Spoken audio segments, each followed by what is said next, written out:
Good morning, dear students. I, Dr. K.N. Tiwari, once again appear for you with the topic of today. Our today's topic is presentment, prastutikaran, which has been taken from Negotiable Instruments Act 1881, detailed from section 61 to 77. In this way, we would discuss the meaning of presentment, acceptance, time and place of presentment, consequences of non-presentment, as well as the days of grace also. Here stands, a bill of exchange may have to be presented for acceptance before it is presented for the payment, but it is not every bill which has to be presented for acceptance. Presentment for acceptance is necessary only where, number one, the bill is payable at a given time after acceptance or after sight. The expression after sight means that the bill is payable at a given time after it has been cited or presented to the drawee for his knowledge.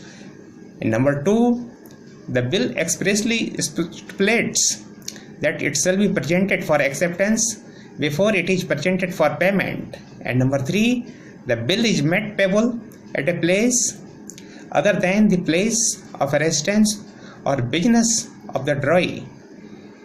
In no other case is presentment for acceptance necessary in order to render the liable any party to the bill.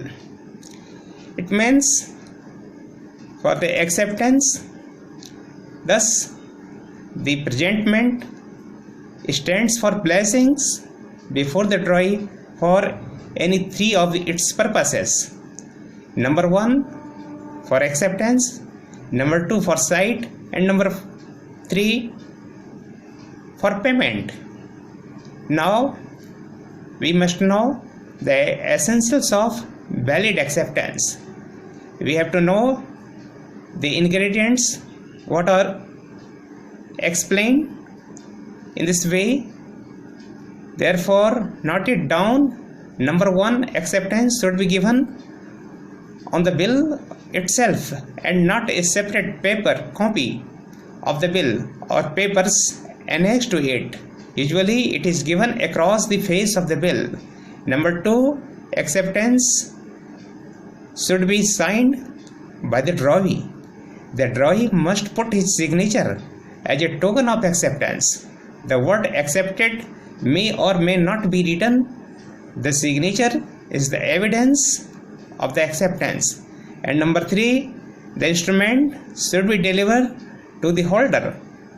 Acceptance shall be complete only when the drawee, after acceptance of the bill, delivers it back to the holder. Now we have to discuss the kinds of acceptance. We must know there are two kinds of acceptance. Number one, the general acceptance, and number two, qualified acceptance. Number one, general acceptance means an unqualified acceptance, that is where the drawee accepts the liability to pay the amount as mentioned in the bill in full without any condition or limitations. And number two, qualified acceptance. A qualified acceptance means an acceptance in which the drawee accepts the bill subject to certain conditions. Of course, mere putting the name of the bank where payment is to be made does not amount to a conditions. Conditions as to time, place, event, amount, drawee, etc. may be added to the acceptance. These conditions will make the acceptance qualified.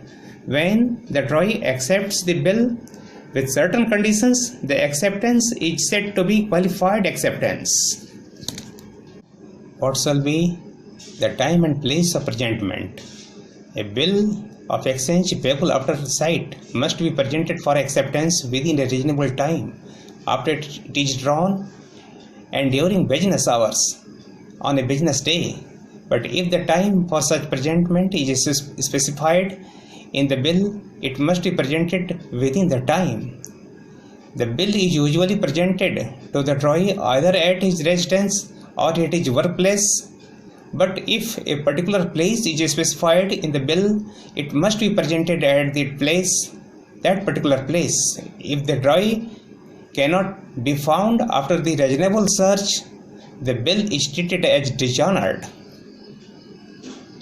Next to that, what shall be the consequences of non-presentment of instruments?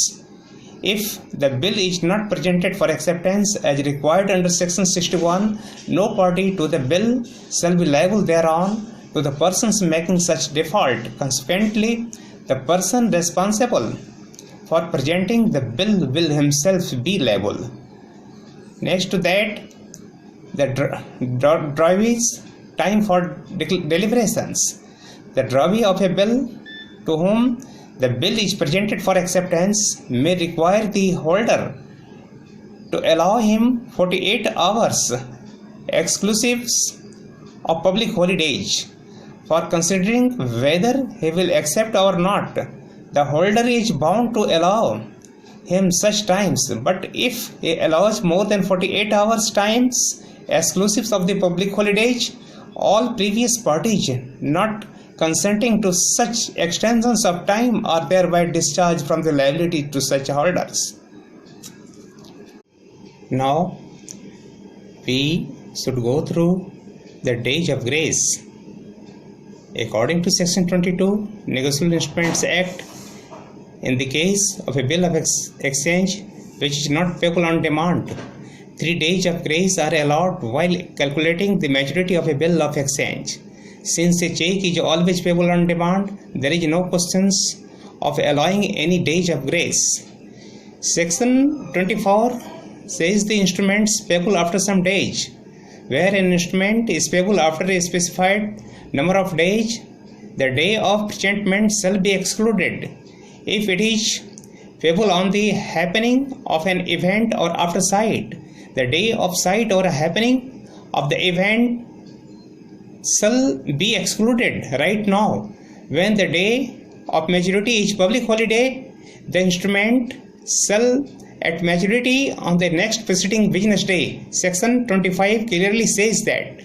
The explanations to section says that the expressions public holidays includes Sunday and any other day declared by the central government by notifications in the official gazette to be a public holiday. Now, in accordance with section 75, which deals the presentment to an agent or etc., presentment for acceptance or payment may be made to duly authorized agent of the drawee maker or acceptors, or where he has died his legal representatives, or where he has been declared insolvent to the assignees formed by him. Section 75A, later on it has been inserted in the Act, which deals the delay when excused, while Section 75 that details the failure to present the instruments for acceptance or payment on amount of the prevalence of rights or etc. or any public disturbance in public tranquility. Section 76 clearly explains when the presentment is not necessary. No presentment is necessary in this case in accordance with. These are very important things in course of section 76. Number 1, if the maker, drawee or acceptor intentionally prevents and presentment of the instruments. Number 2, if the instrument is payable at the place of business and the maker, drawee or acceptor closes such place on a business day during the usual business hours. Now we have to go through the situations, circumstances whenever presentment is not necessary. according to Section 76 of Negotiable Instruments Act, is dishonored at the due date for presentment. In this way, there are several circumstances, and hence no presentment shall be necessary. Number 1.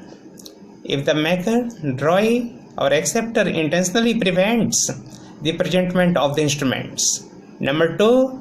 If the instrument is payable at his place of business, he closes such place on a business day during the normal business hours, or if the instrument is payable at some specified place, neither he nor his duly authorized agent is present at such place during usual business hours, or if no place is specified, he cannot after due search be found. And next to that, if the parties to the negotiable instruments have undertaken to pay the instruments even if it is not presented for payment, thus presentment is waived expressly or impliedly. And at last, if the drawee could not suffer damage from non-presentment of such instrument, any holder can make the drawer liable without presentment. Dear students, this part was also read and discussed in the running class. I think these chapters is so beneficial for the students of negotiable instruments or the LLP class, as well as for those also who are endeavoring for the competitive exams. It's part of the commercial law. Thanks. Have a nice day.